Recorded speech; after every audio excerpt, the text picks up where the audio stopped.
There is another question. Usually some Arabs give certain signs of the Imam Mahdi. For instance, his name, his origin from among the Prophet's progeny, being from Arabia. Are these the principal signs for the Imam Mahdi? If not, what are the real signs for the advent of Al-Mahdi? You see, what are signs? Those who distinguish between one thing and another, or those who confuse things. First, this is what should be understood. If there is a sign, so-called sign, instead of leading you from darkness to truth, it leaves you halfway where you don't know whether it is darkness or truth. Then what is the purpose of that sign? Now, these scholars, I call them medievalists.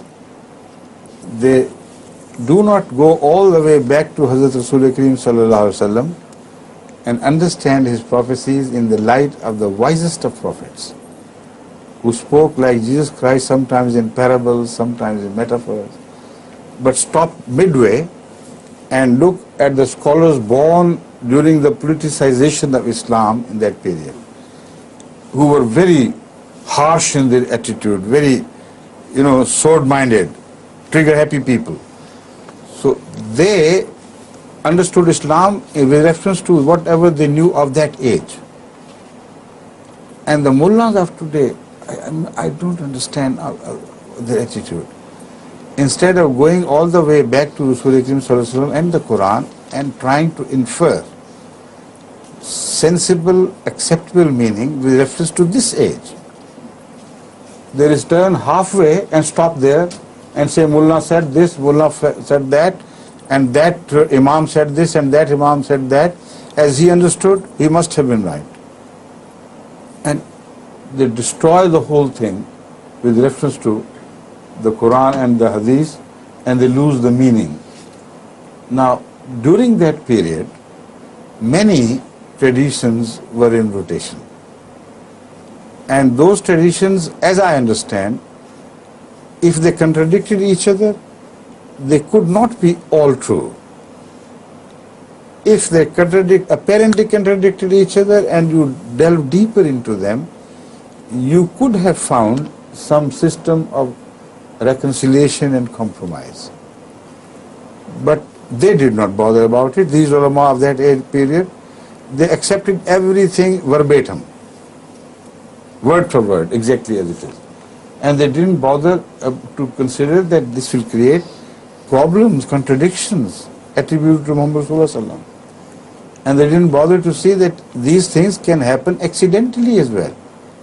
How could you believe an imam to be from God if his name was Muhammad, if his mother's name was Amna, if his father's name was Abdullah, and he belonged to the progeny of Muhammad Sallallahu Alaihi Wasallam, if he happened to claim to be Imam Mahdi? This is the question. If these are really signs which do not confuse things, then there was exactly such an Imam born in Yemen. Why have you rejected him? Why don't you believe in him? Was it Yemen or no, Sudan? Sudan. The Mahdi of Sudan fulfilled these requirements. And unfortunately, he met with disaster ultimately and has become a part of history. So the question is, this is not only the one person, there are others who happen to have fulfilled these criteria. There is one Maulana Muhammad Jaunpuri of India. He also happened to fulfill this criteria. So if these traditions really speak of distinctive signs, then all Muslims who insist on these traditions must believe first on them. Forget about the Mahdi of the Qadian. But before that, these have already been fulfilled. Why do they reject them? So when they have rejected the sign, why do they demand this sign from us? The sign which they have already rejected? Yeah. Now you see the argument. Another example of the same, a few years ago in Mecca, a party of armed men under leadership fulfilled all the requirements of one of the ahadith. about the Mahdi. He would make khuruj from here, then he will go and stand by the wall of the Mecca of Khana Kaaba and announce his Mahdaviyyat from there. And all these things were fulfilled verbatim, letter by letter. You know what the Saudis did to them? They slaughtered them, all of them.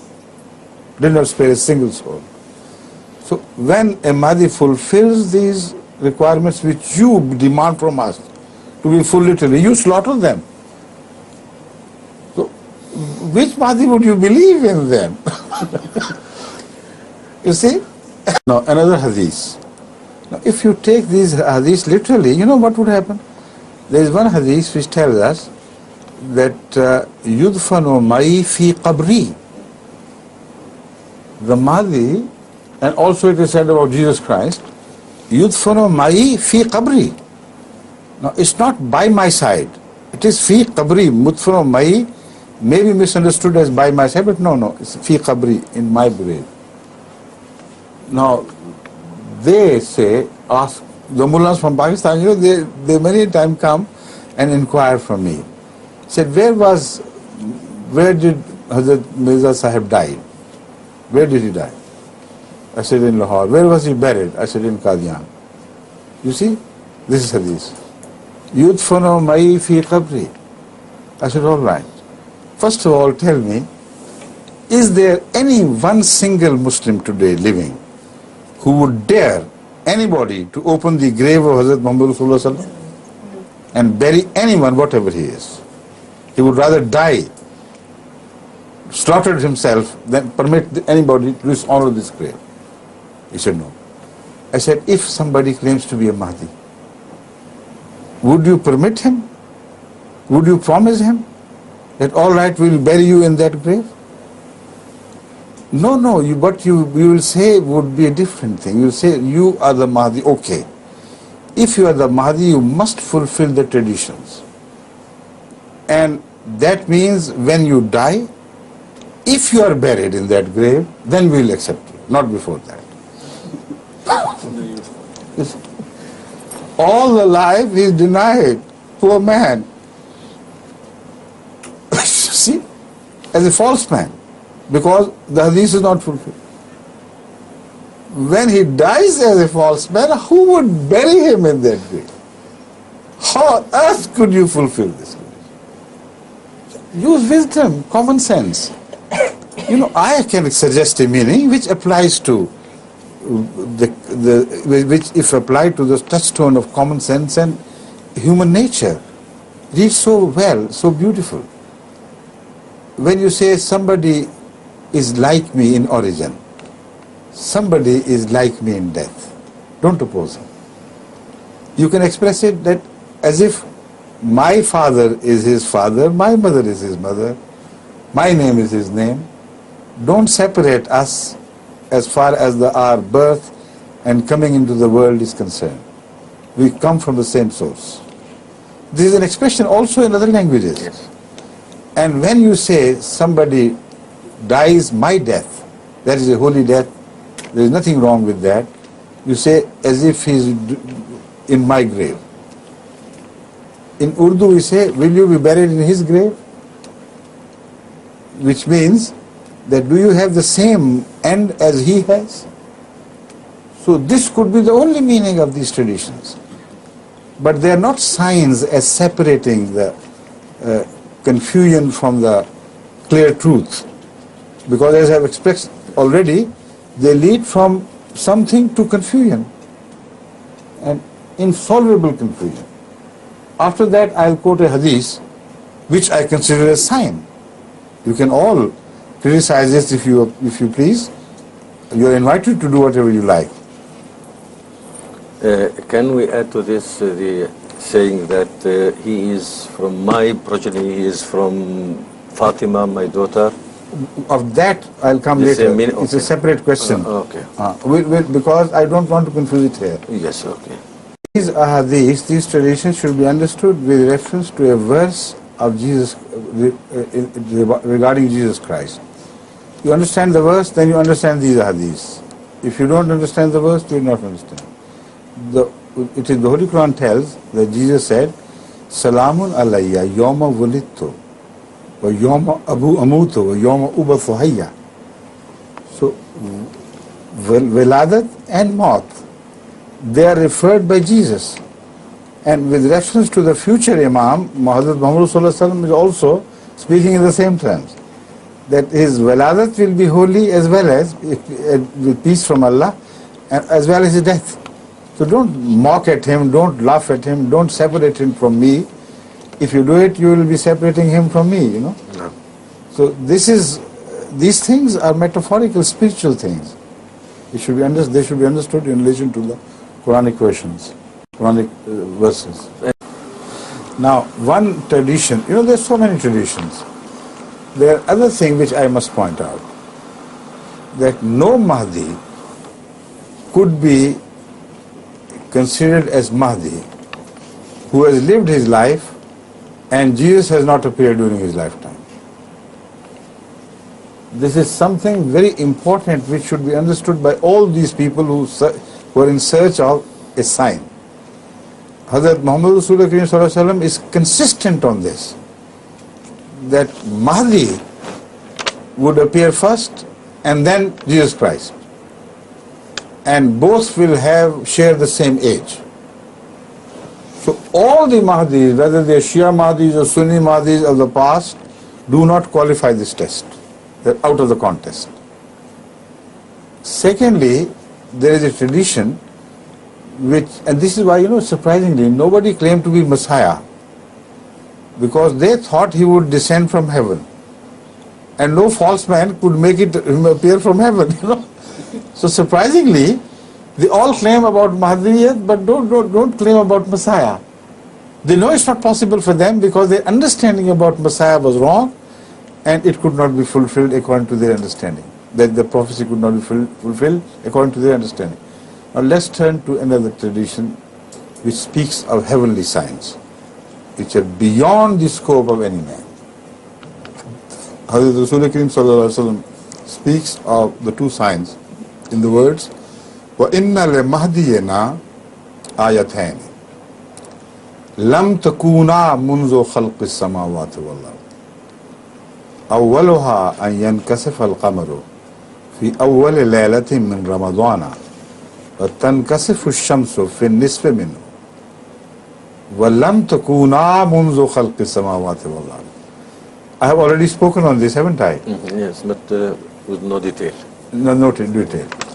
So these are the two signs which could not have been, first of all, forged by anyone who used there were people who used to forge hadith. No man could forge such a hadith because it relates to something which is heavenly and it could not serve the purpose of any false claimant. You see, this is also very interesting. So many Mahdis are found in history, so-called Mahdis. None of them, without exception, has shown the advent of Jesus Christ in any form. Is absolutely dumb and numb over it. So how could he be the same person? And none of them has pointed to these two heavenly signs, because man could not control the heavenly signs, they are only in the control of God. So because it did not serve the purpose of any false man, how a false man could imagine such a thing? And for what purpose? Every hadith which was distorted or which was concocted had some purpose, some ulterior motive to serve. And with this hadith there is no ulterior motive, because it's something beyond human knowledge, human control. So the two signs are, the moon will eclipse on the first of the nights and the sun would eclipse in the middle of the days of Ramadan. Now, I have read old scholars who have written very clearly. I have got some references which I'll speak during my address in Jalsa Salam. Inshallah. They understood the meaning before Ahmadiyyat, much before that. That Huzur Akram Sallallahu Alaihi Wasallam could only refer to the 3 nights of the moon eclipse and 3 days of the sun eclipse. And they understood, although they were many hundreds of years before, they were wise people and honest people. At least they understood by that time the nature of the eclipses, because this was scientifically discovered. So with reference to that phenomenon, they say the moon can get eclipsed only in 3 nights, 13, 14 and 15. The sun can get eclipsed only in 3 days, 27, 28, 29. So they inferred from this, obviously, that Hazrat Sallallahu Alaihi Wasallam must have been referring to 3 moon nights to be the first of the moon nights. Of these nights, the moon of the first night would eclipse. That is what they understood. And of the days of the sun, middle day was 29th, 28th, 27, 28, 29. So this is what they understood. And this is exactly how it happened. In 1894, full 5 years after Jamaat Ahmadiyya came into being in 1889, and the claim of Madhaviyat was made. So surprisingly, this sign came to be fulfilled exactly like this. On the 13th of the Ramadan in 1894, the moon got eclipsed, 13th moon. And on the 28th, the sun got eclipsed. How could a false man even imagine such a thing to have happened? And no one has ever claimed this. So this sign has come to fulfill. Only some Pakistani mullahs, I mean those who don't know the true spirit of Arabic language, they say, no, we don't believe that because he said first of the month. And the first of the month is when the moon appears just as a slight, slice on the heaven. That should have been eclipsed. I say, for God's sake, Hazrat Sallallahu Alaihi Wasallam was Afsahul Arabi Ba'da Kitabillah. If he knew from God, as you tell us, that it would be the first moon of the first moon during the period of Hilal, that is the 3 first nights, that would be eclipsed. He should have used the word Hilal. Why did he say Qamar? If you have Hilal in mind positively, you would never refer to it as Qamar. Qamar is a general name also applicable to all the phases of moon, I agree. But when an Arab has Hilal in mind, he would never refer to it as Qamar. There is Royat Hilal committees. If somebody says Royat Qamar committee, won't you laugh at him? Say, what a stupid man? No, it's Royat Hilal. He said, why not? The Qamar is the general name, it can also be applied to the moon. He said, all right, but we know Arabic better than you do. When you think of Hilal, you speak of Hilal. So that is a sign that Rasulullah knew it was not Hilal, which was spoken of. It was some other night, which was the first of the eclipse nights which have been created by nature. So the sign is there, is for the rest of the world, for the world to recognize it and accept, or to reject it, as early people have been rejecting the signs of Allah. Right?